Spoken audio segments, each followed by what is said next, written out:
Sugan mo na agad para hindi ka na mag-isip pa. Okay? So, kung gusto mo naman, baliktarin yung proseso, no? Baliktarin mo siya. 2.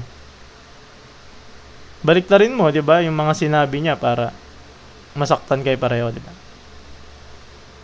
Okay? So, 2, 3. Yung 42, meron yan siyang 2 times 3 times 7. Okay? Thank you sa mga nagpa-follow sa atin, nag-up, no?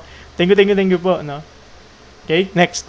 Number 5. Which of the following is a prime number? O, discuss muna natin ano nga ba ibig sabihin ng prime. No, thank you po, no. Maraming salamat. Nanonood lang para magre-relapse pa. May mga ganun tayong joke para hindi nagkakaboringan, no.